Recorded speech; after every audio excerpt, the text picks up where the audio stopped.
you like to go fireball, Mr. Conan?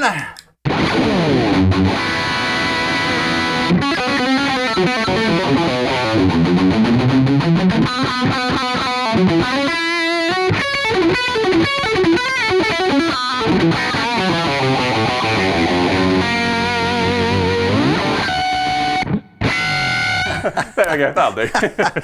Welcome back to Andertons TV. Hello. Monsieur Jean Conan, aka Digital John. I'm back. Is Hello. in the house. Digital John. We are going to tell you in this video about the new ENGL Fireball IR pedal.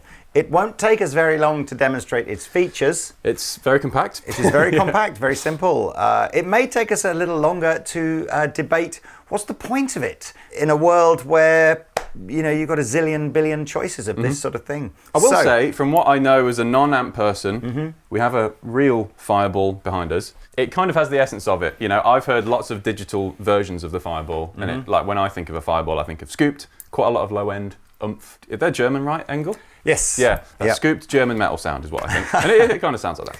So, yes, Fireball, iconic high-gain amplifier from ENGL, hopefully now in a pedal. So the overview of this is you're hearing John plugged into the pedal, and then we're going straight into our interface. So all the IRs, gain sounds, everything are coming from inside the pedal. Yes. Reverb is being added separately. It's two channels, blue channel for clean, red channel for overdrive.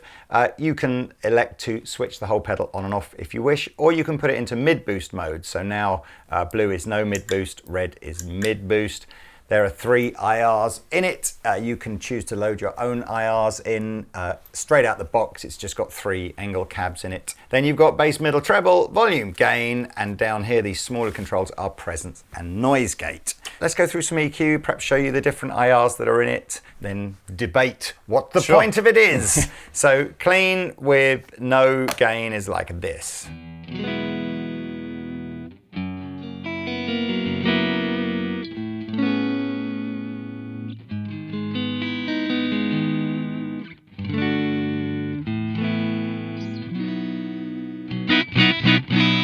Loads of headroom. Responsive? Yeah. No, no latency, no nothing. No, feels good. Yeah, nice and punchy.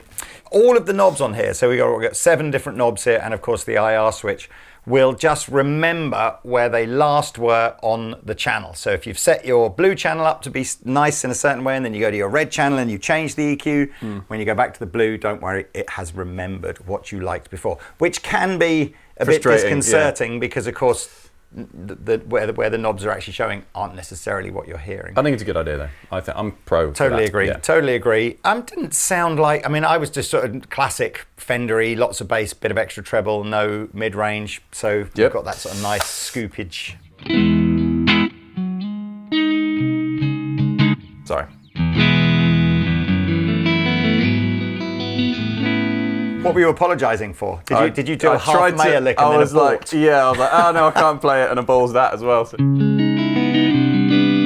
Yeah, sounds good. At the moment, you're hearing everything through the stock ENGL 2x12 IR that's in it. Would you use mid-boost on a clean thing? Maybe. Let's have a listen.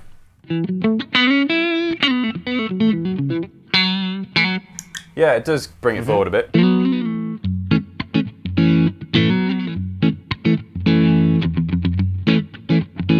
Makes the top a bit less piercing. I like it. Okay, so now we'll go over to, I guess, where you would traditionally be more familiar with the Fireball. This is straight away has confused me because, of course, now the tone controls are not where it looks like they are. I'm fairly sure everything was around about 12 o'clock before, but I'll reset it in a minute. Okay. Let's have a little listen. Here we go.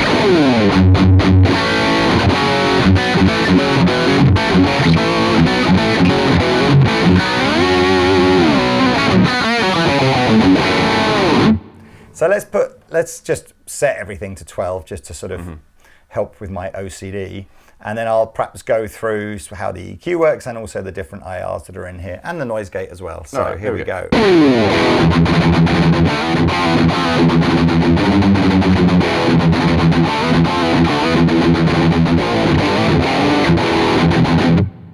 So less gain, what does it do?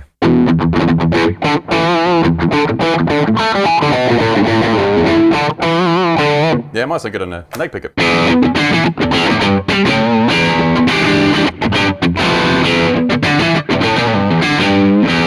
That feels good. I think the Fireball's a great amp, but okay, halfway up you've already heard, so let's go full 3/4.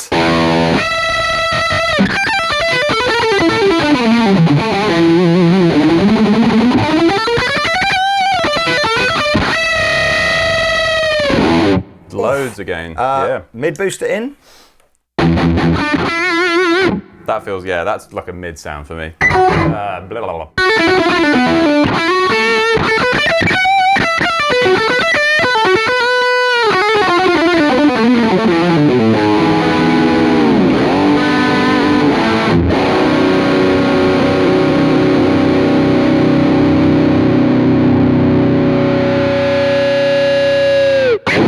Second harmonic. Yeah, it's nice to get a bit of feedback, even though we're only just on the little monitors. Let's put the gain halfway, fiddle with the EQ, and we'll do the IRs. So here we go.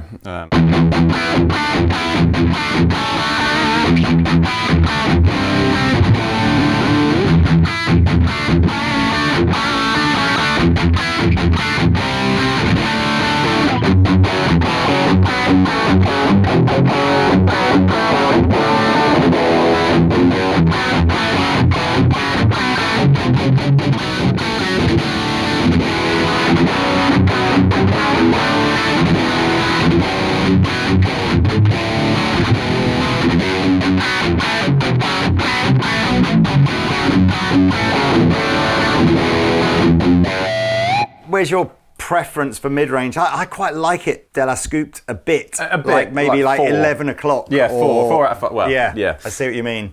Just slightly back. But again, I don't know in a mix whether you'd end up trying to dial that all back in again. I quite like the mid. Was that with the mid boost on? Sorry, no, that's mid boost off. So I like it. Yeah, like you said.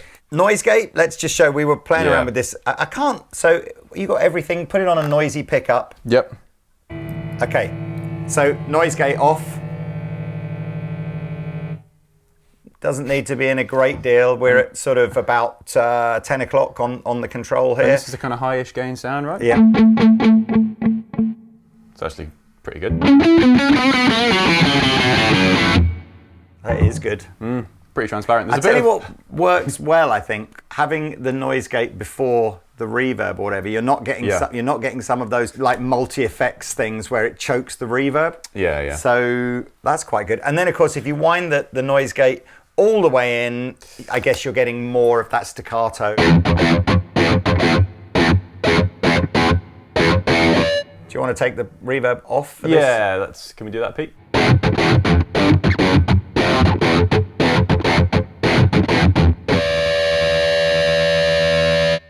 Yeah, it doesn't even cut that off.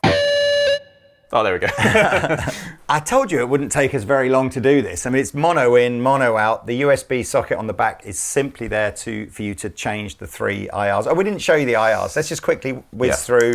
So no mid boost. Here's your 212.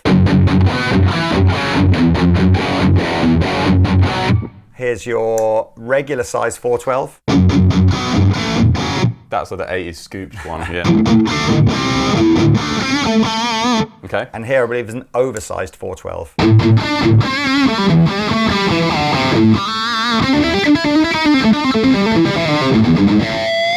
Yeah, I think I like the first one. The 2x12, right?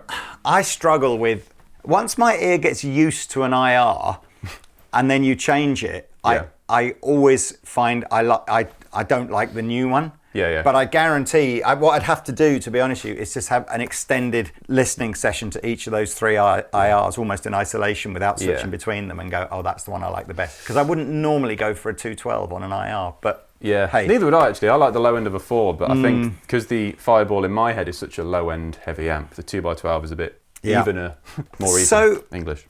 I think we've established that it's a good sounding pedal, and it's quite cleverly, I like the simplicity of using it. What is the price on the Andertons website? And here is the dilemma, because it's 200 quid. Mm-hmm. So why would you not go down a route of something?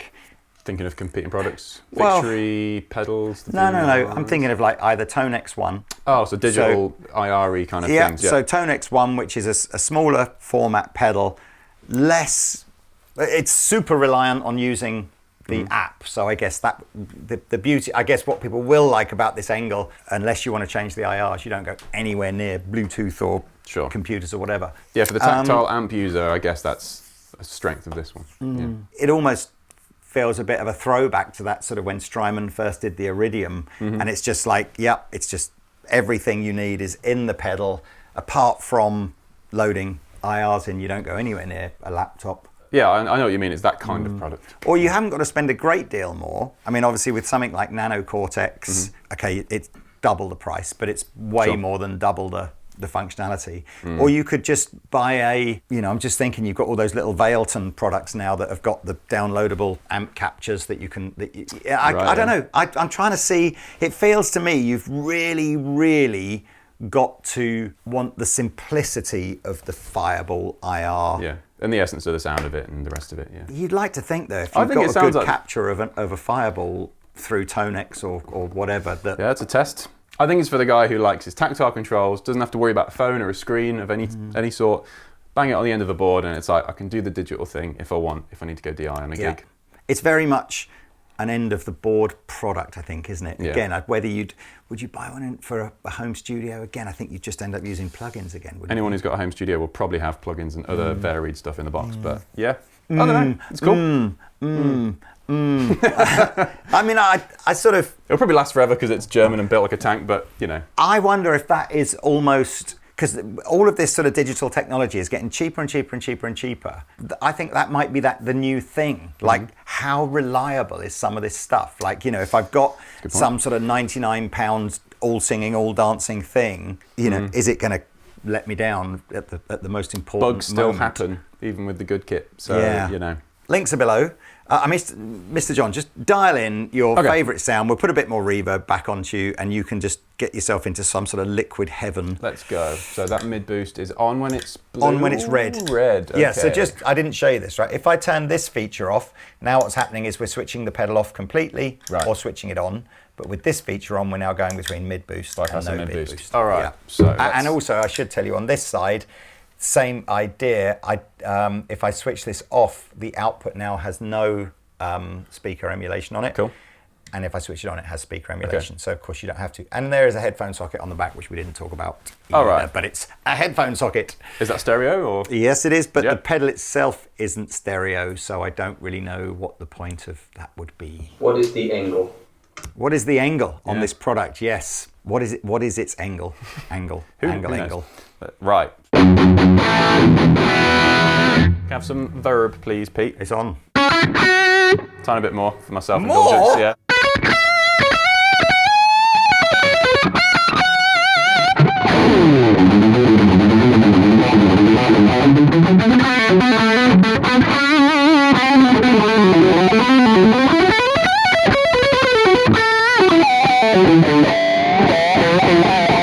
Where's the pinch? I've lost it.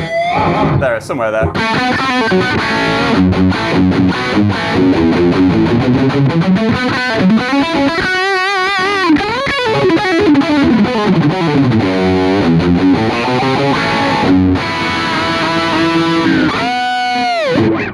Feels good. Does the 80s shred thing. Say no more. Thank you for joining us. Please like and subscribe, and we'll see you in another video soon. Bye-bye.